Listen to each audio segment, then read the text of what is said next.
तो आज हम लोग देखेंगे ना work done by variable force में कि वेरिएबल फोर्स से हम लोग वर्क डन कैसे निकालते हैं।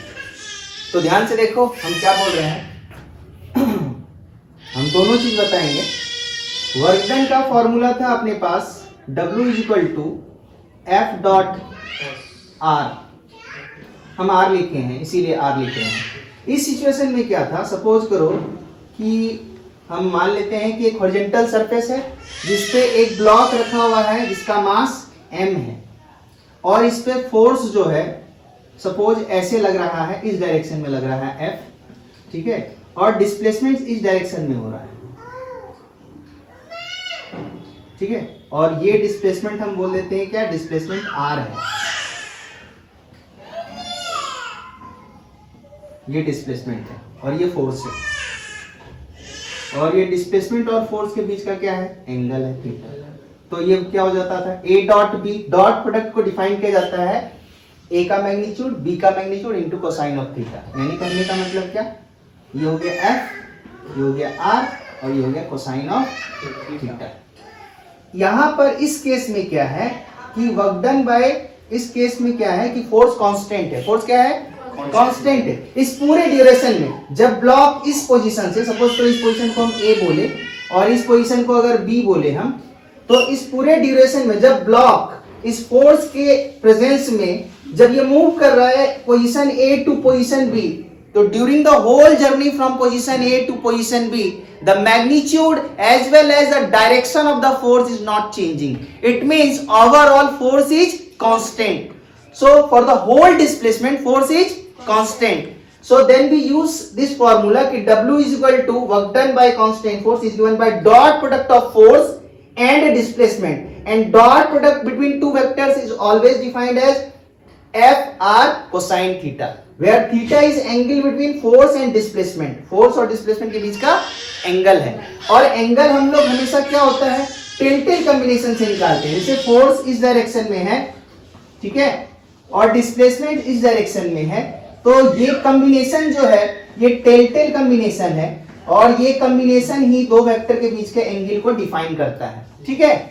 अब सेम सिचुएशन में हम यही डायग्राम रिपीट करेंगे, लेकिन इस बार फोर्स वेरी करेगा। इस बार क्या करेगा, फोर्स वेरी करेगा। अब फोर्स कैसे वेरी कर सकता है, या तो उसका डायरेक्शन चेंज हो या तो उसका मैग्नीट्यूड चेंज हो। अगर कुछ एक भी चेंज हो गया तो फोर्स क्या हो गया, वेरिएबल हो गया। तो हमको वेरिएबल फोर्स के द्वारा वर्क डन निकालना है। तो चलो हम वेरिएबल फोर्स के द्वारा वर्क डन देखते हैं कि कैसे हम लोग कैलकुलेट करते हैं। फिर से सिचुएशन वही है, एकदम डिक्टो सेम सिचुएशन ले रहे हैं कि मान लो एक ब्लॉक है जिसका मास m है और ये हॉरिजॉन्टल सरफेस पे रखा हुआ है और नीचे कोई फ्रिक्शन नहीं है, फ्रिक्शनलेस सरफेस है, ठीक है, और ये ब्लॉक यहां से यहां चला गया, यहां से क्या हो गया, यहां चला गया।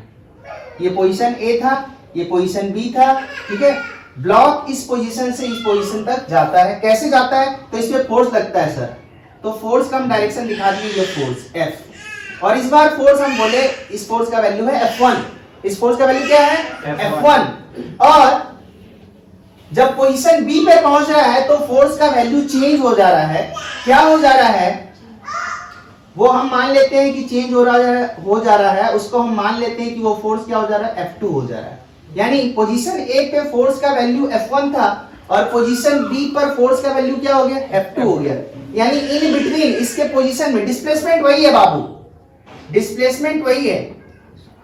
मान लो R ही डिस्प्लेसमेंट हो रहा है, क्या हो रहा है, डिस्प्लेसमेंट R हो रहा है। जब हम F1 फोर्स इस पे एक्ट कर रहा है, ए पोजीशन पे F1 फोर्स एक्ट कर रहा है, फिर इसका पोजीशन जैसे थोड़ा सा चेंज हो रहा है F1 का वैल्यू चेंज हो जा रहा है, ठीक है, F1 डैश हो जा रहा है, फिर आगे चेंज हो रहा है F1 डबल डैश हो जा रहा है। इस तरह से फोर्स क्या हो रहा है, वेरी कर रहा है। फोर्स क्या कर रहा है, वेरी कर रहा है। तो उस सिचुएशन में आप ध्यान से देखो, इस सिचुएशन में पूरा डिस्प्लेसमेंट कितना है, R। उस पूरे डिस्प्लेसमेंट में फोर्स का वैल्यू क्या है, F, जो कि कांस्टेंट है। तो हम कैसे इसको, इस चीज को कैसे हम इस पे अप्लाई करेंगे वो ध्यान से देखो। और हम एक ही डायरेक्शन में दिखा रहे हैं, डिस्प्लेसमेंट x y z तीनों में हो सकता है, लेकिन हम अभी केवल x में दिखा रहे हैं। उसी तरह से y में हो जाएगा, उसी तरह से z में हो जाएगा। तो हम क्या किए कि हम बोले अब इसको हम एक और तरीके से भी समझेंगे। पहले हम यहां पर एक और डायग्राम बना रहे हैं, ध्यान से देखो। इधर है फोर्स और इस डायरेक्शन में है क्या, डिस्प्लेसमेंट।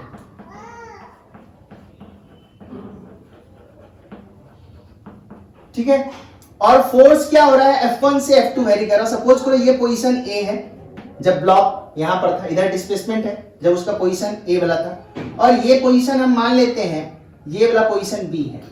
ठीक है, और यहां पर फोर्स का वैल्यू क्या है, F1 है, तो हम F1 यहां पर दिखा दिए कि ये वाला वैल्यू क्या है सर, F1 है। और जब B पोजीशन पे गया तो उसमें डिस्प्लेसमेंट क्या हो गया, R हो गया। ध्यान से देखो तो इस दोनों के बीच का डिस्टेंस क्या हो जाएगा, R हो जाएगा, होगा ना, इस दोनों के बीच का डिस्प्लेसमेंट R हो गया। और क्या, और इस पोजीशन पे हम मान लेते हैं कि फोर्स F2 है, और F2 का वैल्यू मान लेते हैं कि F1 से बड़ा है, F1 से छोटा भी हो सकता है। हम माने हैं कि F2 is greater than F1, उल्टा भी हो सकता है, वेरी कर रहा है। और इन बिटवीन क्या है, ये फोर्स हो गया जब पोजीशन A था, ये फोर्स हो गया जब पोजीशन B था। ठीक है, और इस दोनों के बीच का डिस्टेंस क्या है, R है, R है। ठीक है, और ग्राफ जो है फोर्स इस तरह से वेरी कर रहा, सपोज ऐसे, ये वो कर्व है जिस कर्व पाथ को फोर्स क्या कर रहा है, फॉलो कर रहा है, और फोर्स का मैग्नीट्यूड क्या हो रहा है, चेंज हो रहा है। क्या ये ग्राफ समझ में आया, ये हम एज्यूम किए हैं, अपने सिचुएशन के अकॉर्डिंग हम इस ग्राफ को प्लॉट किए हैं कि ऐसे ऐसे वेरी कर रहा है, इस कर्व पाथ को फॉलो कर रहा है हर जगह। जैसे जैसे R चेंज होगा, जैसे जैसे पोजीशन चेंज होगा, वैसे वैसे फोर्स का वैल्यू चेंज हो रहा है। ठीक है बात, हम यहां से भी बताएंगे और यहां से भी बताएंगे।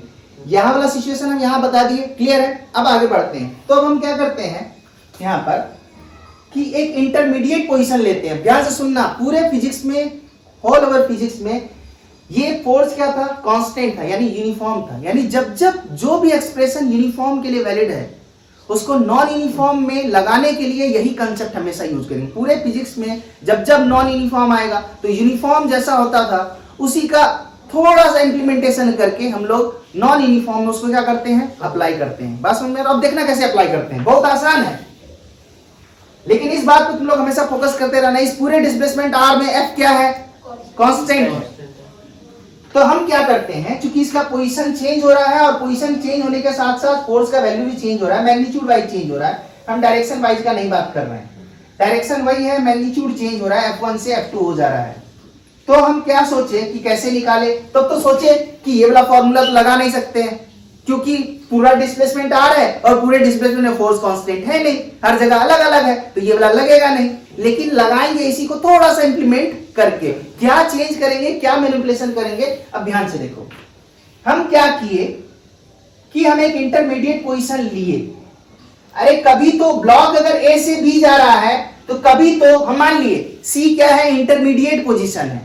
अगर ब्लॉक A से B मूव कर रहा है under the action of force, variable force, तो ये C पर भी तो आएगा ही ना, आएगा या नहीं आएगा, आएगा। तो हम मान लिए कि जब ब्लॉक C पोजीशन पे पहुंचता है तो उस समय फोर्स F लग रहा था।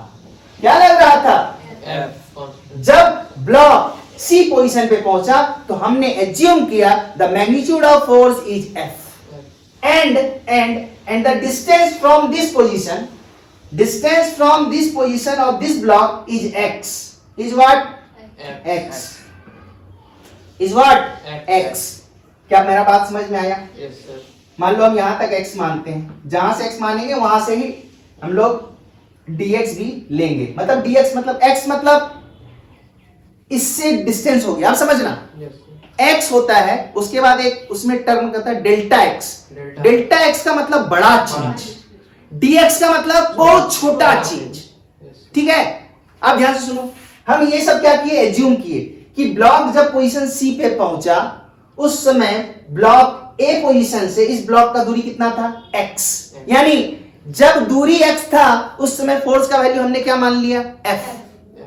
अब अगर x पोजीशन से थोड़ा सा डिस्प्लेस करें, dx एकदम छोटा सा, dx तो बहुत छोटा होता है ना। yes, मान लो x का वैल्यू अगर 2 सेंटीमीटर है तो dx का वैल्यू क्या है, dx का वैल्यू 0.0001 है सेंटीमीटर। yes, समझ में आया, dx कितना छोटा है, तो dx इतना छोटा है। तो हम क्या कर रहे हैं, ब्लॉक के पोजीशन को चेंज कर रहे हैं। ध्यान से देखना, ब्लॉक का पोजीशन ये हम यहां से x लिए हैं, तो ब्लॉक के पोजीशन को चेंज कर रहे हैं, थोड़ा सा डिस्प्लेस करेंगे, थोड़ा सा डिस्प्लेस करेंगे तो ये वाला लाइन कहीं यहां आ जाएगा, तो हम दूसरे कलर से बना रहे हैं, ध्यान से देखो, ये वाला लाइन यहां आ जाएगा और ये वाला लाइन यहां आ जाएगा और ये वाला ब्लॉक यहां चला जाएगा, तो ये नया पोजीशन है ब्लॉक का जो कि ऑरेंज कलर से हम बनाए। This is the new position of the block and this is what, this is dx, this is what dx। आप अगर x डिस्टेंस पे फोर्स एज्यूम किए हैं तो आप dy नहीं मान सकते, बिकॉज जब आप x में चल रहे हैं तो चेंज तो x में ही आएगा ना, y में चलेंगे तो चेंज y में आएगा, z में चलेंगे तो चेंज z में आएगा। इसीलिए इस तरह से हम लोग लेते हैं हम लोग डिस्प्लेसमेंट x पोजीशन पे जाके dx का, ठीक है। तो मेरा कहने का मतलब डिस्प्लेसमेंट क्या हुआ, dx बहुत छोटा है, बहुत छोटा है, ये सब dx है, ठीक है, ये dx block, dx distance block क्या हुआ, आगे मूव कर गया। अच्छा x तो बहुत छोटा, x तो जो भी हो, dx तो बहुत छोटा है, तो क्या हम इस छोटे से डिस्प्लेसमेंट के लिए, ये इनफाइनाइटली स्मॉल है, एकदम बहुत छोटा, क्या हम इस छोटे से डिस्प्लेसमेंट के लिए मान सकते हैं कि जो फोर्स x पे लग रहा था वही फोर्स x प्लस dx में लग रहा है? समझना मेरा बात। पहले ब्लॉक x पे था तो उस समय फोर्स क्या लग रहा था, F लग रहा था। जब x का पोजीशन x से x प्लस dx हुआ तो dx ही बढ़ा ना, तो हम मान, और dx बहुत क्या है, छोटा है, तो हम मान सकते हैं ना कि इस छोटे से डिस्प्लेसमेंट में, इस छोटे से डिस्प्लेसमेंट में ध्यान से देखो, यहां r है डिस्प्लेसमेंट, इस पूरे डिस्प्लेसमेंट में फोर्स क्या है, कांस्टेंट। इस छोटे से डिस्प्लेसमेंट में हम फोर्स क्या मान लिए, कांस्टेंट। तो हम ये वाला चीज अप्लाई कर सकते हैं कि नहीं कर सकते? ये पूरे डिस्प्लेसमेंट के लिए अप्लाई किया है, हम छोटू से डिस्प्लेसमेंट के लिए अप्लाई करेंगे। तो हम छोटू से वर्कडन के लिए अगर, सॉरी डिस्प्लेसमेंट के लिए अगर कांस्टेंट मानेंगे तो वर्कडन भी तो छोटा ही आएगा ना, तो वर्कडन क्या लिखेंगे, dw। ये dw क्या हुआ, जब पोजीशन x से x प्लस dx हुआ तो फोर्स x पर भी F था और x प्लस dx पर भी F था, यानी पूरे जर्नी में, और पूरा जर्नी कितना है, dx, उस पूरे जर्नी में, dx की जर्नी में F क्या है, कांस्टेंट है। तो हम वो वाला चीज यहां लिख सकते हैं कि हमने तो फोर्स F माना था, F मान लिए, और डॉट dx, यहां dx डिस्प्लेसमेंट है और ये फोर्स है, ये फोर्स इस छोटे से डिस्प्लेसमेंट के लिए क्या है, कांस्टेंट। ये छोटा वर्कडन आ गया, छोटा वर्कडन आ गया, छोटा वर्कडन आ गया तो total work done W is equal to integration, integration का मतलब होता है ऐड करना, समेशन f dx, इंटीग्रेशन कहां से कहां तक, तो पोजीशन A से लेकर पोजीशन B तक। अब ध्यान से देखो, इंटीग्रेशन किसके रिस्पेक्ट में है, x के रिस्पेक्ट में, तो यहां पर A पोजीशन पे x का वैल्यू आएगा और B पोजीशन पे भी x का वैल्यू आएगा, ये लोअर लिमिट कहलाएगा और ये अपर लिमिट कहलाएगा। इंटीग्रेशन x0 और x आएगा सर, वो according to situation problem change होगा, इसीलिए हम यहाँ पर अभी कुछ नहीं बोल रहे थे, बट x का लिमिट आएगा, ठीक है, वो भी हम दिखा देंगे एक सवाल से, ठीक। क्या A से B तक इंटीग्रेट कर देंगे, यानी छोटा सा डिस्प्लेसमेंट निकाले, छोटा सा डिस्प्लेसमेंट के लिए छोटा वर्कडन निकाल लिए, अब वैसे वैसे डिस्प्लेसमेंट के लिए सारा वर्कडन को क्या कर दिए, जोड़ दिए। वर्कडन कैसा क्वांटिटी है, स्केलर, इसीलिए आप इसको डायरेक्ट इंटीग्रेट कर सकते हैं। लेकिन अगर वेक्टर होता तब भी कंसेप्ट ऐसा ही होता, लेकिन जब वेक्टर होता तो हम देखते क्या हर छोटे से डिस्प्लेसमेंट के लिए वर्कडन का डायरेक्शन, अगर वर्कडन वेक्टर होता तो हम बता रहे हैं, ठीक है, ये यहां तक क्लियर हो गया ना। अगर कोई फिजिकल क्वांटिटी इसी तरह से काम होगा अदर फिजिकल क्वांटिटी में, जैसे मैग्नेटिक फील्ड वेरी करता है, इलेक्ट्रिक फील्ड वेरी करता है, ठीक है, करंट वेरी करता है, तो हम लोग वही छोटा सा इंटरवल के लिए उसको क्या मान लेते हैं, कांस्टेंट मान लेते हैं। क्या मेरा बात समझ में आ रहा है? करंट लेकिन वेक्टर नहीं होता, नहीं, करंट वेक्टर नहीं है, करंट वेक्टर नहीं है, करंट स्केलर है। तो हम क्या करेंगे, A से B तक क्या कर देंगे, इंटीग्रेट कर देंगे। और जब हम बेसिक टूल पढ़ाए थे, बेसिक मैथमेटिकल टूल पढ़ाए थे, तो उसमें हम बताए थे इंटीग्रेशन, ये डेफिनेट इंटीग्रेशन है कि इनडेफिनेट इंटीग्रेशन है, डेफिनेट इंटीग्रेशन है कि इसमें लिमिट लगा हुआ है, और ये हमेशा क्या रिप्रेजेंट करता है, एरिया। क्या रिप्रेजेंट करता है, एरिया। और यही बात हम उस दिन बताए थे प्रीवियस क्लास में कि जब भी फोर्स और डिस्प्लेसमेंट का ग्राफ दिया हो, अगर आपको वर्कडन निकालने के लिए बोला जाए, तो अगर आप समहाउ किसी तरह से उस फोर्स डिस्प्लेसमेंट कर्व का अगर एरिया निकाल ले डिस्प्लेसमेंट वाले एक्सिस के साथ, तो आपको क्या मिलेगा, वर्कडन मिलेगा, क्योंकि एरिया, इंटीग्रेशन का ज्योमेट्रिकल मीनिंग क्या है, it gives area. And what is the geometrical meaning of differentiation, it gives the tangent, slope of tangent, while integration gives area, definite integration gives area. तो ये work done आ गया। आया नहीं आया? तो वर्क डन आ गया। अब इसी चीज को हम यहां समझाते हैं ग्राफ से। पोजीशन ए पर फोर्स F1 लग रहा था, पोजीशन बी पे फोर्स F2 लग रहा था, तो हमको इंटरमीडिएट पोजीशन क्या माने हैं वहां पर? सी, तो मान लेते हैं सी। और सी पोजीशन का दूरी कितना है यहां से? x। अरे है या नहीं? x। अब dx हम थोड़ा बड़ा बना रहे हैं, dx ध्यान से देखना, यहां बना रहे हैं। तो ये वाला पोजीशन बाबू x है और ये वाला पोजीशन क्या है? x प्लस dx है। तो ध्यान से देखो, पोजीशन सी पर हम फोर्स क्या माने हैं? F मान लिया। अब ध्यान से देखो, ये छोटा सा क्या है? ये छोटा सा क्या है? डिस्प्लेसमेंट है, dx है या नहीं है? अच्छा, ध्यान से देखो, ये हम बड़ा बनाए हैं तुम लोगों को समझाने के लिए, लेकिन अब तुम लोग सोच के देखना, वहां तो नहीं पता चलता था ना, यहां गारंटीड पता चलेगा। देख, जैसे जैसे dx बढ़ेगा, dx हम बड़ा बनाए हैं जानबूझ के, अगर हम dx यहां पर बनाते, एज्यूम करना और इमेजिन करने की कोशिश करना, क्या आप मान सकते थे कि फोर्स वेरी नहीं कर रहा है? क्या अगर हम dx इतने वाले डिस्टेंस को अगर dx हम एज्यूम करते, क्या आप एज्यूम कर सकते थे कि इस dx के लिए फोर्स वेरी नहीं कर रहा है? ग्राफ देख के बताओ, ग्राफ देख के बताओ। नहीं कर सकते थे, क्योंकि यहाँ फोर्स है, यहाँ पर कुछ फोर्स और चेंज हो गया भाई। इसीलिए हम बोले dx क्या है? बहुत छोटा है। अब सोच के देखना, ये वाला लाइन दिख रहा है ना? ये वाला लाइन अगर हम dx का लाइन बोलते कि ये पोजीशन इतना dx है, तो आप एज्यूम नहीं कर सकते थे। यानी जब भी डिस्प्लेसमेंट बड़ा होगा ना, तब एज्यूम नहीं कर सकते कि फोर्स वेरी नहीं कर रहा। इसीलिए हम डिस्प्लेसमेंट कैसा मानते हैं? छोटा। अब सोचो, वहां नहीं पता चला था, यहां दिखेगा। छोटा का मतलब ध्यान से देखना, एकदम दिखेगा नहीं तुमको, हम इतना छोटा बनाएंगे।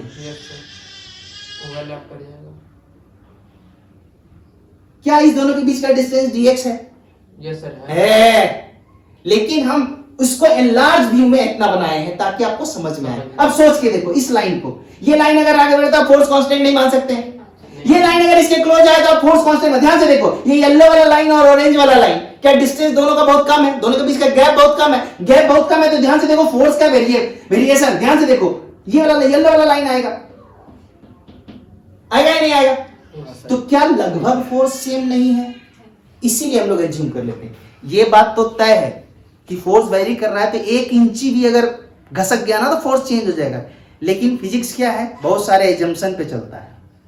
फिजिक्स क्या है?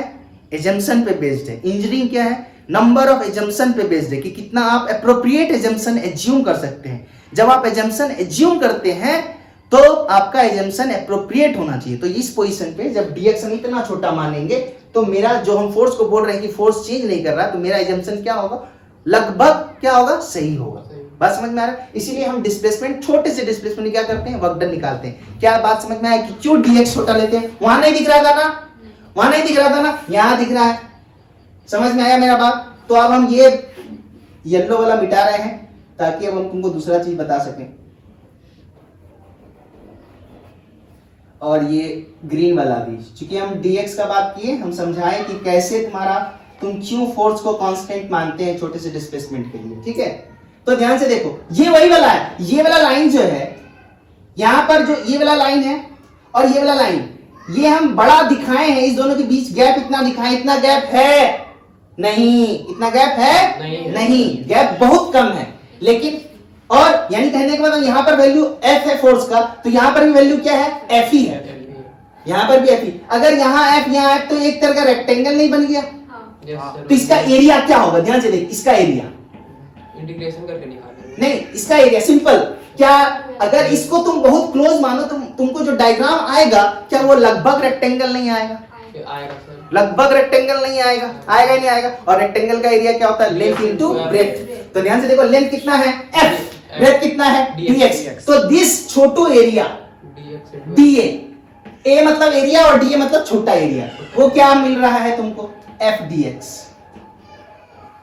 है ना? अब इस ऐसा ही स्ट्रिप अगर तुम लो, यहां भी डायग्राम गंदा हो जाएगा इसलिए मैं एक बना रहा है केवल। ऐसा ही स्ट्रिप यहां लो और यहां से लेके यहां तक, मतलब इस रीजन को, इस पूरे एरिया को, ये एरिया है ना, ये एक हॉरिजॉन्टल सरफेस पे है ये डायग्राम, तो प्लेन में है, तो इसमें एरिया है ना, तो अगर ये वाला एरिया अगर हम यहाँ घस गए तो ये वाला एरिया आएगा, थोड़ा कम होगा। ऐसा एरिया अगर हम यहाँ से लेके पोजीशन ए से लेके पोजीशन बी तक अगर हम ऐड कर दे तो हमको टोटल एरिया नहीं पता चलेगा क्या? और टोटल एरिया का मतलब इंटीग्रेशन ही तो होता है, इंटीग्रेशन एफ। देखो यहाँ पर सिंपली यहाँ पर फोर्स और डिस्प्लेसमेंट दोनों क्या है, एक ही डायरेक्शन में, इसीलिए हम यहाँ पर एफ डॉट डी एक्स लिख रहे हैं, तो कोई दिक्कत नहीं है। हम क्या बोले कि इस डायग्राम में फोर्स और डिस्प्लेसमेंट एक ही डायरेक्शन में, लेकिन उस डायग्राम में फोर्स और डिस्प्लेसमेंट एक डायरेक्शन में नहीं है, ठीक है। तो ये एफ डी एक्स और क्या हो जाएगा भैया, कहां से कहां तक इंटीग्रेशन, ए से लेके बी तक, और यही तुमको अकॉर्डिंग टू फिजिक्स क्या देता है, डब्ल्यू देता है। क्या मेरा बात समझ में आया है? Yes sir. क्या कोई दिक्कत है? तो ध्यान से देखो, इसको हम थोड़ा घेर देते हैं।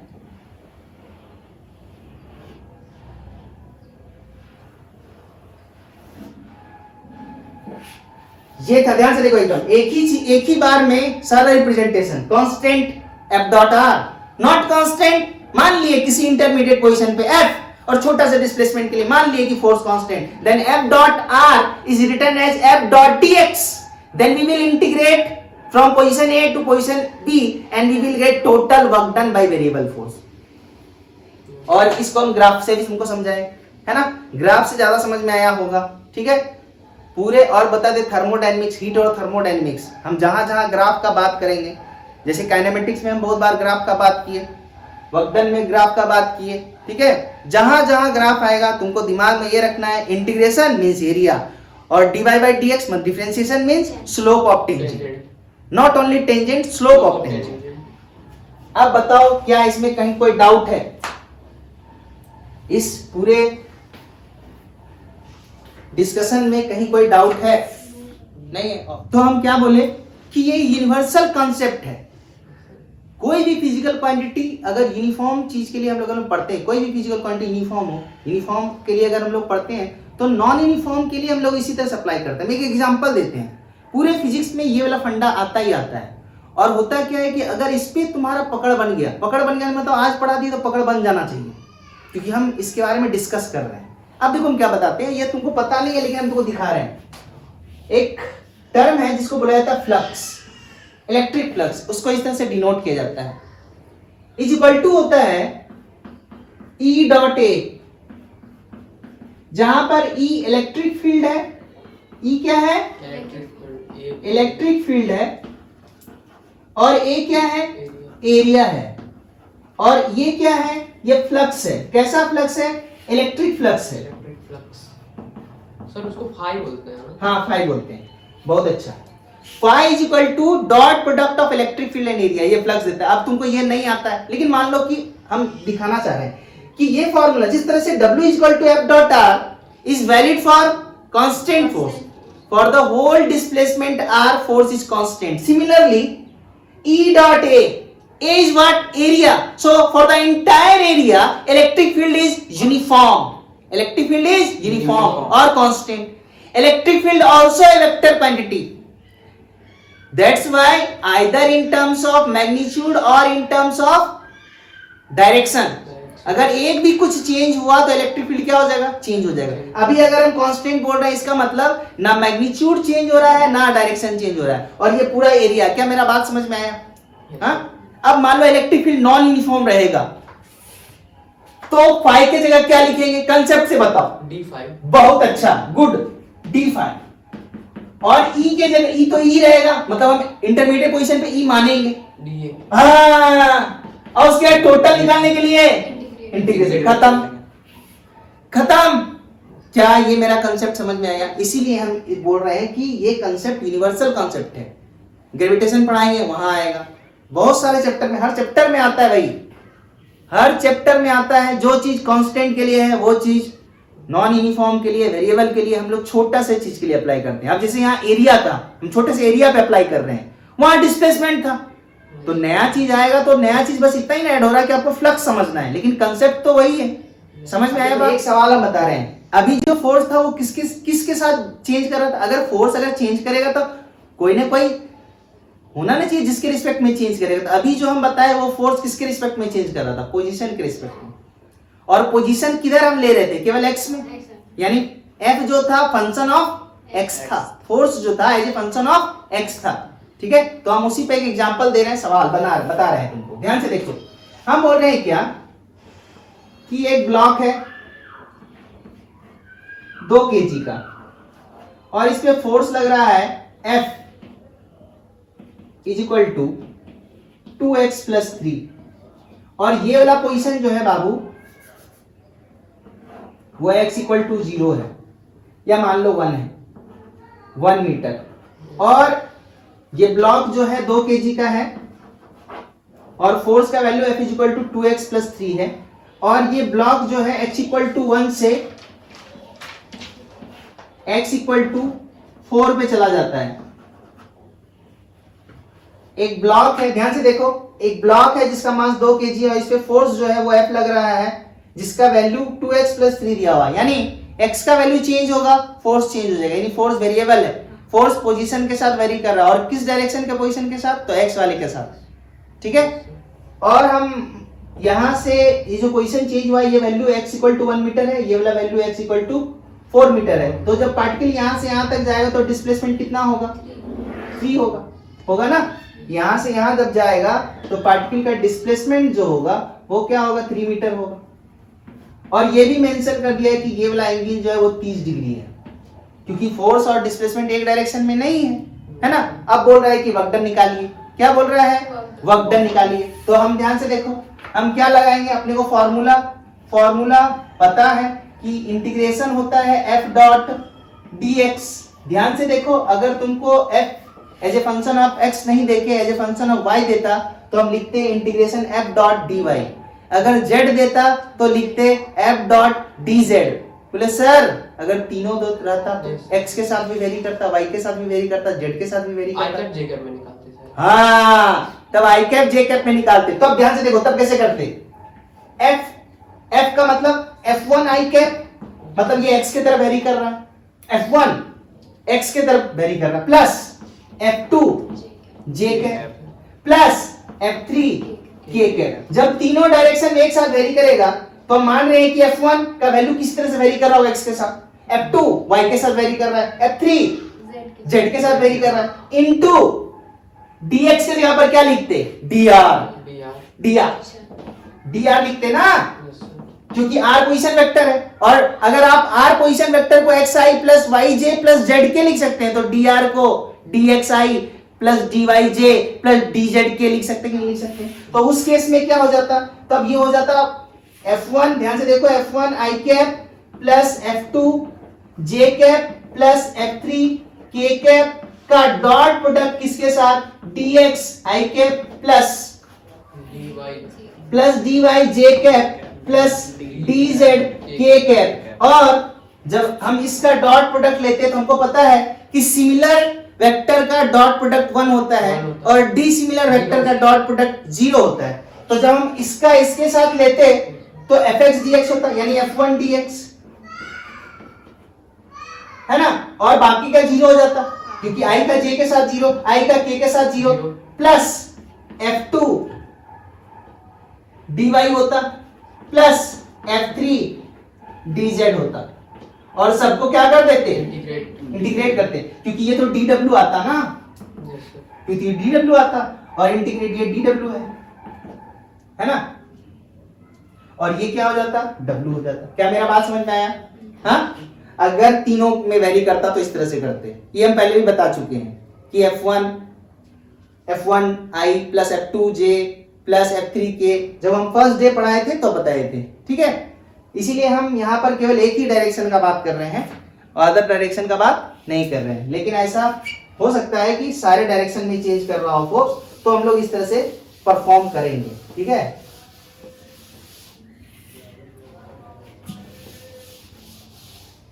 तो ध्यान से देखो, हम क्या बोले थे कि इंटरमीडिएट पोजीशन पे मानते हैं फोर्स का वैल्यू क्या, अच्छा इस केस में ध्यान से देखो इज इक्वल टू, अभी तक हम इंटीग्रेशन लगाए नहीं है, इंटीग्रेशन अगर हम यहीं पे लगा तो ध्यान से देखो इंटीग्रेशन x के रिस्पेक्ट में है तो x का लोअर लिमिट क्या है, ये वाला लोअर लिमिट होता है, यहाँ पर जो हम लोग लिखते हैं वो लोअर लिमिट होता है, x का लोअर लिमिट क्या है 1, यानी x का वैल्यू 1, और यहाँ x का वैल्यू क्या होता है 4। क्या बात समझ में आया, अच्छा ध्यान से देखो आगे, तो w इक्वल टू हम लिखते हैं इंटीग्रेशन x का वैल्यू 1 यानी 1 रहने दो और यहाँ 4 रहने दो। अब देखो f डॉट dx लिखते, तो ये जो f हम मानते थे कांस्टेंट है।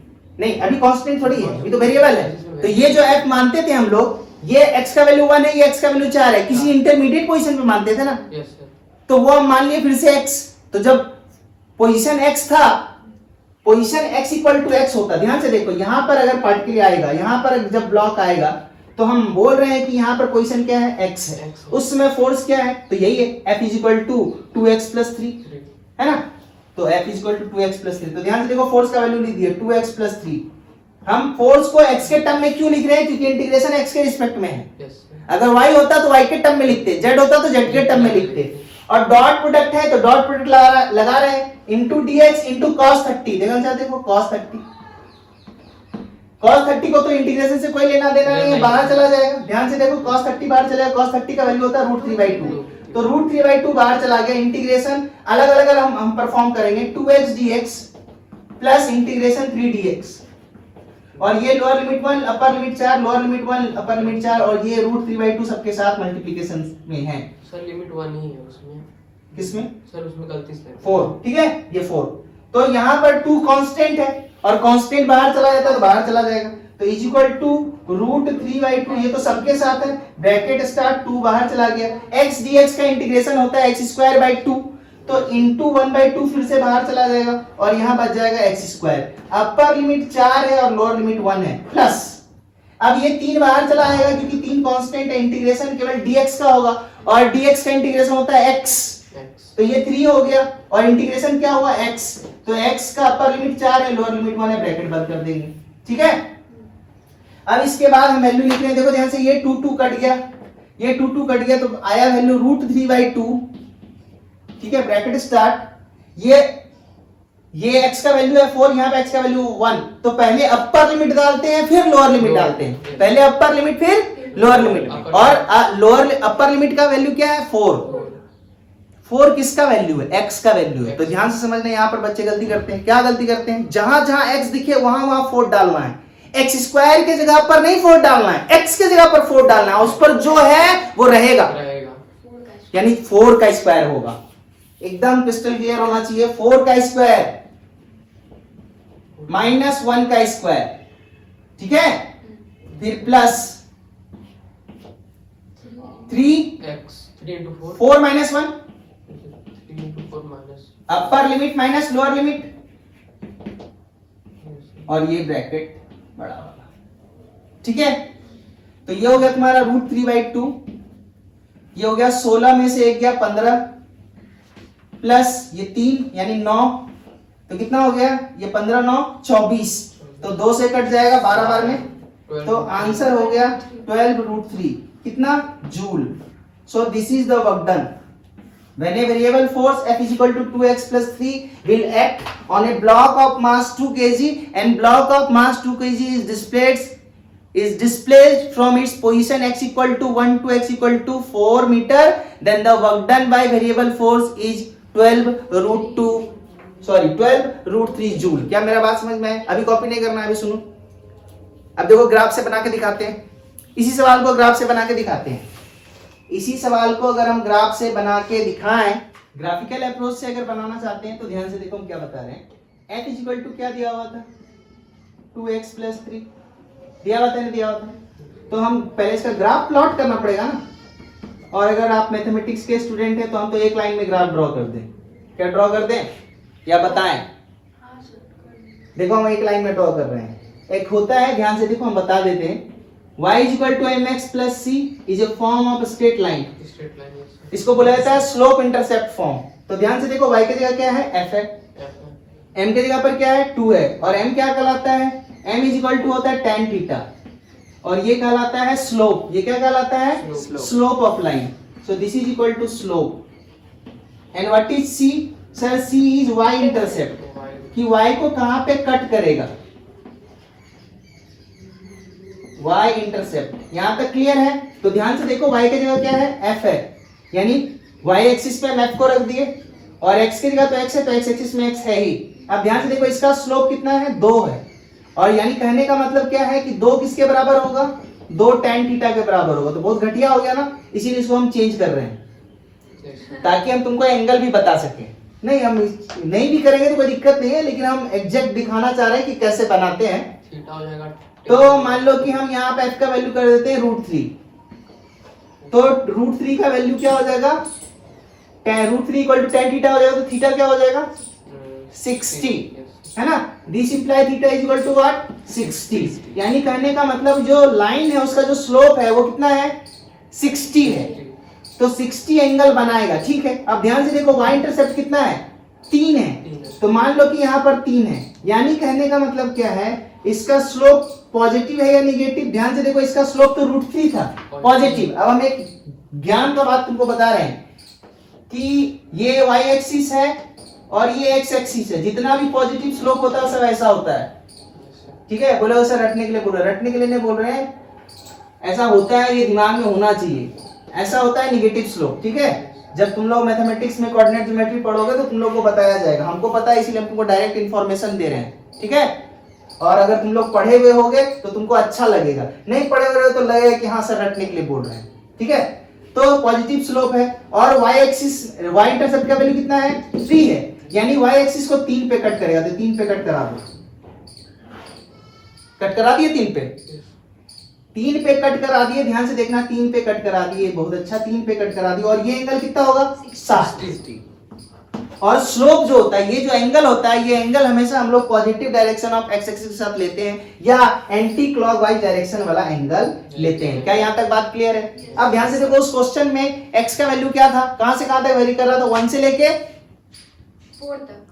4 तक। तो ये तो 0 है ना x का वैल्यू, ये तो x का वैल्यू 0 है, ये x का वैल्यू 0 है। अब हम चूंकि फोर्स का वैल्यू चेंज किए हैं, इक्वल टू √3x + 3 किए हैं, इसीलिए हम x = 1, प्रीवियस सवाल में x = 1 था और x = 4 था, तो उसको चेंज करते हैं ताकि अच्छा आए, और कोई उद्देश्य मेरा नहीं है। तो हम मान लेते हैं x का वैल्यू शुरू में √3 था, तो √3 × √3 कितना हो जाएगा 3, और 3 उसमें ऐड होगा तो क्या हो जाएगा 6, यानी उस समय फोर्स कितना था 6 न्यूटन। जब पोजीशन √3 था उस समय, तो हम मान लेते हैं, ध्यान से देखो, x का वैल्यू कितना मान लेते हैं हम। यहाँ पर क्वेश्चन में चेंज कर रहे हैं कि x जो है कहां से कहां चेंज कर रहा है, x चलो वही था 1 से 4 कर देते हैं, x कहां से कहां चेंज कर रहा है 1 मीटर टू 4 मीटर जा रहा है, तो हमको पता करना पड़ेगा ना। तो x का वैल्यू 0 यहाँ पर, तो 1 यहाँ पर कहीं होगा, तो ये वाला पोजीशन x = 1 हो गया। ये वाला पोजीशन अगर x = 1 हो गया तो ध्यान से देखो, ये क्या हो गया √3 + 3 हो गया, इसीलिए हम चेंज कर रहे थे ताकि अच्छा वैल्यू है। ध्यान से देखो, x का वैल्यू √3 कर देते हैं, तो x का वैल्यू √3 करेंगे तो √3 × √3 क्या हो जाएगा 3, और 3 + 3 क्या हो जाएगा 6, यानी उस समय फोर्स कितना लग रहा था 6, और ये फोर्स किस में दिया हुआ न्यूटन में दिया हुआ। यहां तक क्लियर है बात? तो हम वैल्यू चेंज किए, कहां से कहां √3 कर दिए। क्यों √3 किए हैं? फॉर इजी कैलकुलेशन, और कोई बात नहीं है। हम अपने मन से क्वेश्चन दिए हैं, इसीलिए डेटा में उतना आइडिया नहीं लगाए हम, तो अब लगा रहे हैं, ठीक है। x का वैल्यू हम चेंज कर दिए, x √3, और दूसरा क्या करते हैं 2 √3 कर देते हैं, ताकि फिर से √3 × √3 क्या हो जाए 3 हो जाए, और 3 2 क्या हो जाएगा 6 हो जाए, और 6 और 3 क्या हो जाएगा 9 हो जाएगा। तो ध्यान से देखो, जब x का वैल्यू √3 से कहां जा रहा है 2 √3 जा रहा है, 2 √3 जा रहा है, ठीक है। तो 2 √3 जा रहा है, तो अब हमको थोड़ा सा मिटाना पड़ेगा, ठीक है। ये वाला वैल्यू मिटा रहे हैं, ऊपर लिख देंगे, और इस y वाले एक्सिस को भी हमको थोड़ा सा एक्सटेंड करना पड़ेगा, एक्सटेंड कर देते हैं। ये फोर्स है, और फोर्स कैसे वेरी कर रहा था √3x + 3, ठीक है। x का वैल्यू 2 √3, तो ये हम बोले x का वैल्यू ये क्या है 2 √3, तो x का वैल्यू जब 2 √3 होगा तो ये 6 हो गया, और 6 और 3 क्या हो जाएगा 9, यानी ये वाला हाइट कितना है 9 है, ये 9 है, ये 6 था। समझ में आया? तो एरिया तो यही वाला ना हमको निकालना है, दिस इज द एरिया, हाँ या ना। एंड दिस इज व्हाट, नाम अगर हम नामकरण संस्कार कर दें A B C D, तो what is A B C D, नाम बताओ। बोलता है ना तुम लोग कि क्या कहता है, ज्ञान जो है ना 10 तक जितना भी ज्ञान ले ना, सब ज्ञान इंपॉर्टेंट है, ये ट्रेपिज्म है, ये ट्रेपिज्म है। और बता रहे हैं इसी सब में बच्चा जो होता है आगे चल के उसको टफ लगना चालू हो जाता है। तुम जितना भी ज्ञान लिए हो 10 तक में, वो सब ज्ञान को संजो के रखो, क्योंकि सब आएगा, फिजिक्स में तो सब अप्लाई होता है। देखो ट्रेपीजियम आ गया, तो ट्रेपीजियम का एरिया क्या होता है, तो ध्यान से देखो एरिया हम लिख रहे हैं शेडेड एरिया। एरिया कैसा एरिया, शेडेड एरिया।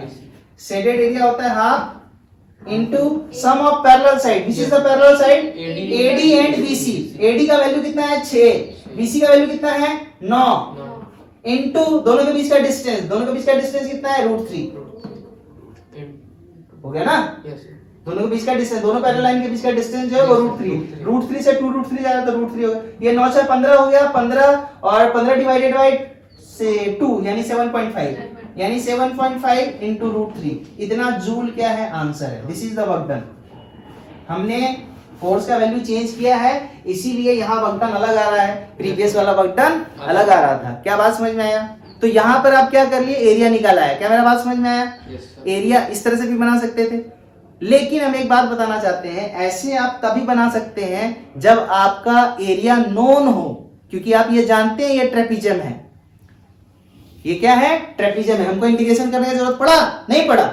लेकिन हम क्या बोल रहे हैं, ये ऐसा तब होगा जब आपका एरिया, जब आप ग्राफ प्लॉट कीजिएगा और आपका जो एरिया निकालना रहेगा वो एरिया क्या होगा, नोन होगा। वो 2 डायमेंशनल फिगर जो आएगा, जैसे रेक्टेंगल आ जाए, स्क्वायर आ जाए, सर्कल आ जाए, ठीक है, ट्रेपीजियम आ जाए, ट्राइंगल आ जाए, तो आप आसानी से एरिया निकाल सकते हैं। लेकिन ऐसा अगर कोई शेप नहीं आया तो आपको हर हाल में क्या करना पड़ेगा, इंटीग्रेशन ही करना पड़ेगा। उस पर भी हम एग्जांपल दे देते हैं। क्या एग्जांपल देते हैं, ध्यान से देखो। अगर हम मान ले कि फोर्स जो है F = x² है, फोर्स क्या है, F = x² है। अब x² का ग्राफ तुमको पता होना चाहिए, तो हम ध्यान से देखो बता रहे हैं क्या, इधर f लिखेंगे और इधर क्या लिखेंगे, x लिखेंगे, इधर f लिखेंगे और इधर x लिखेंगे, और इसके बीच का हम ग्राफ प्लॉट करते हैं, ठीक है। तो ग्राफ जो होता है, ध्यान से देखो, x का वैल्यू 0 होगा तो y का वैल्यू भी 0, यानी फोर्स का वैल्यू 0, यानी जब x 0 था तो फोर्स भी 0 था, जब x 0 था तो फोर्स भी 0 था, ठीक है। और y = x², f1 था तो x² था। 1 मिनट ऑफ करके ऑन करना, ऑफ करो अभी ऑन, ठीक है। f = क्या है, x² है, यानी इधर y है, यानी अगर इसको हम ऐसे समझे y = x², तो y = x² का ग्राफ तुमको प्लॉट करने आना चाहिए। तो एक हम बता देते हैं, एक पैराबोला होता है, पैराबोला एक स्टैंडर्ड पैराबोला होता है, उसको बोला जाता है x² = 4ay। This is the equation of standard parabola where 4a is known as latus rectum. इससे ज्यादा अगर हम बोलेंगे तो फिर मैथमेटिक्स में घुसना पड़ेगा, ठीक है। So this is the standard equation of parabola, and standard equation of parabola is always represented by a graph. So जितना भी स्टैंडर्ड इक्वेशन होता है आपको उसका ग्राफ याद होना चाहिए। देखो हम बोल रहे हैं कंपटीशन निकालना है, या मतलब कंपटीशन अगर निकालना, हम बता रहे हैं, ज्ञान का बात बता रहे हैं, अगर कंपटीशन निकालना है तो जो बोलते हैं उसको रटो और दिमाग में 24 आवर रखो, ठीक। कंपटीशन अगर निकालना है तो यस सर, रटो और उस पर पूरा प्रैक्टिस करो। और अगर कंपटीशन नहीं निकालना है, खाली ज्ञान लेना है, तब तो फिर कोई बात नहीं है, तब तो भूल भी जाओगे तो कोई दिक्कत नहीं, फिर से रिवाइज कर लेना। लेकिन अगर कंपटीशन निकालना है तो हर हाल में एक एक चीज रटा हुआ होना चाहिए। क्यों? क्योंकि युद्ध में जब तुम लड़ने के लिए जाओगे तो भाला तेज करने के लिए बैठोगे, क्या दुश्मन भाला तेज कर, रुक जाओ भाला तेज कर रहे हैं, ऐसा तो नहीं करोगे। अगर पता चला गोली भर रहे हैं, वहां सामने गोली सटा दिया, तो तुमको गोली भर के जाना पड़ेगा ना। या मान लो तुम इतना एक्सपर्ट हो जाओ कि गोली तुम्हारा खत्म हो तुरंत भर लिए, अगर तुमको 5 मिनट 1 सेकंड का भी देरी लग गया तो सामने वाला तुमको उल्टा देगा। एग्जाम में भी यही होता है, तुम जहां 5 मिनट खा गए अपने क्वेश्चन में कि अगला बंदा तुमसे आगे निकल गया। क्या बात समझ में आ रहा है? तो कंपटीशन के लिए हम क्यों बोलते हैं कि याद कीजिए, कंपटीशन के लिए हम बोल रहे हैं। अगर कंपटीशन आपको निकालना है तो धुआंधार तरीके से रट्टा प्रोसेस अप्लाई कीजिए, मतलब कंसेप्ट वाइज समझ के। रटने का मतलब ये नहीं बोल रहे हैं कि समझ में आना रट के बैठे हुए, समझना बहुत जरूरी है, लेकिन समझने के बाद एग्जाम में रटा हुआ होना बहुत जरूरी। क्या कभी अपने लाइफ में आज तक कभी ऐसा एग्जाम दिया कि घर में एग्जाम में जाके सोच के लिख रहे हैं? 1 to 10 तक का बात करो, अरे वो भी तो एग्जाम है, ये भी एग्जाम है। कभी ऐसा हुआ? 1 से लेकर सर 8 तक मतलब ये चला चल होता है कि नहीं होता है? जनरली ऐसे ही चलता है। हम लोग एग्जाम में जाके सोचते नहीं, घर में पूरा प्रैक्टिस करते हैं, जाते हैं वहां जैसे क्वेश्चन देखा धर धर धर धर, हाथ नहीं रुकता है नहीं? तो वही होता है एक्चुअली। क्या होता है, यही चीज क्या होता है, बच्चे भूल जाते हैं। जो मेहनत आप 10 तक किए हैं वही मेहनत आगे भी करना है, बस यहाँ पर आकर वो चीज करना नहीं चाहते हैं। जैसे मान लो अगर हम बोलेंगे कि कल फिजिक्स का हम एग्जाम लेंगे, कल टेस्ट लेंगे, हम जितना पढ़ाए सब पढ़ के आना, तो तुम लोग वो चीज नहीं करोगे, ठीक है, तुम लोग वो चीज नहीं करोगे, ठीक है। लेकिन अगर करोगे ना, जिस तरह से शिद्दत से स्कूल के एग्जाम को तुम लोग परफॉर्म करते थे, अगर इस तरह शिद्दत से अगर लोगे ना, तो यहाँ भी परफॉर्मेंस अच्छा ही आएगा। होता क्या है कि यहाँ करते ही नहीं है बच्चे, इसीलिए सारा चीज गड़बड़ा जाता है। तुम देखो तुम्हारे बैच का 6 बच्चा गायब, ठीक है। हाँ, तुम क्या बोल रहे थे, x square equal to 4ay, तो x square equal to 4ay का ग्राफ ऐसा होता है भैया, होता है ऐसा। अब अगर हमको बोलोगे समझाने के लिए ऐसा क्यों होता है, तो अभी हम नहीं बताएंगे, ठीक है। अगर कभी तुमको ना समझ में आए तो हम बताएं। स्टैंडर्ड ग्राफ हमेशा याद होना चाहिए, जैसे sine function, cosine function, modulus function, exponential function, logarithmic function, बहुत सारा फंक्शन है या बहुत सारा ग्राफ है। जैसे x square equal to 4ay हो गया, Y square equal to 4x हो गया, ये पैराबोला है। सर्कल का equation x square plus y square equal to a square. हम मैथ पढ़ाते हैं बट हमको याद है कि नहीं, क्योंकि फिजिक्स में बहुत काम आता है भाई। फिजिक्स में, फिजिक्स जो पढ़ाता है इसका मतलब मैथमेटिक्स आपको 100% आना चाहिए। अगर आपको नहीं आएगा तो चीज आपके लिए आसान नहीं होगा। इसका ग्राफ जो होता है वो ऐसा होता है बाबू, ठीक है, ऐसा होता है। हाँ, ड्रॉ तो वैसे ही करते हैं जैसे बचपन में करते आए हैं कि एक्स का वैल्यू पुट किए, वाई का वैल्यू निकाले, एक्स का वैल्यू पुट किए, वाई का वैल्यू निकाले, और तुमको सारे पॉइंट को एक स्मूथ हैंड से मिला देना है, तो जो कर्व मिलेगा वो तुम्हारा x square f equal to x square का ग्राफ। और ये जो हम ग्राफ प्लॉट किए हैं वो greater than x greater than 0 के लिए प्लॉट किए हैं। ये जो हम ग्राफ प्लॉट किए हैं x ग्रेटर देन 0 के लिए प्लॉट किए हैं, यानी फोर्स जो है केवल इस डायरेक्शन में बढ़ रहा है, हम इस डायरेक्शन का चर्चा नहीं कर रहे हैं। तो मान लो उस समय ग्राफ जो है, उस समय जो पार्टिकल है, मान लो x इक्वल टू 1 से, तो मान लो यहाँ पे x का वैल्यू 1 है, x इक्वल टू 1, सपोज करो x इक्वल टू 1 से लेके x इक्वल टू 2 तक जाता, तो क्या ये वाला एरिया तुमको नोन एरिया है? क्या ये एरिया नोन एरिया है? क्या इसका नाम जानते हैं आप क्या है? नहीं। तो आपको हर हाल में क्या करना पड़ेगा? इंटीग्रेशन ही करना पड़ेगा। There is no alternate option. ये एरिया निकालना है और ये एरिया निकालने के लिए हर हाल में क्या करना पड़ेगा? इंटीग्रेशन ही करना पड़ेगा। यहाँ पर क्यों नहीं करना पड़ा? क्योंकि ये स्ट्रेट लाइन था, और स्ट्रेट लाइन में या तो रेक्टेंगल बनेगा, या तो स्क्वायर बनेगा, या तो ट्रायंगल बनेगा, या तो ट्रेपेजियम बनेगा। और जब भी स्ट्रेट लाइन वाला होगा खेल, तो तुमका एरिया डायरेक्ट आ जाएगा। लेकिन ये स्ट्रेट लाइन नहीं, ये कर्व है, ध्यान से देखो। y equal to x square is a curve, it is not a straight line. X square तुम ऐसे भी समझ सकते हो, क्वाड्रेटिक इक्वेशन पढ़े होगे, ax square plus bx plus c equal to 0, ax square plus bx plus c equal to 0। Quadratic equation का graph भी ऐसा ही होता है, पैराबोला की तरह ही होता है, ठीक है। पैराबोला ही होता है सर। क्या चीज? 10th में पढ़े थे हम लोग कि क्वाड्रेटिक इक्वेशन का ग्राफ पैराबोला ही होता है। हाँ, पैराबोला, उसके शेप को पैराबोला बोला जाता है, ठीक है। उसके शेप को एक नाम दिया गया है पैराबोला। क्या ये वाला मेरा बात समझ में आया जो हम बोलना चाह रहे हैं? तो इस केस में आपको हर हाल में क्या करना पड़ेगा? इंटीग्रेशन भी करना पड़ेगा। इसीलिए हम स्टार्टिंग में सबसे पहले मैथमेटिकल टूल पढ़ाए थे, वेक्टर पढ़ाए थे, सबसे पहले मैथमेटिकल टूल ही पढ़ाए थे ना, इसीलिए पढ़ाना पड़ता है, ठीक है। समझ में आया?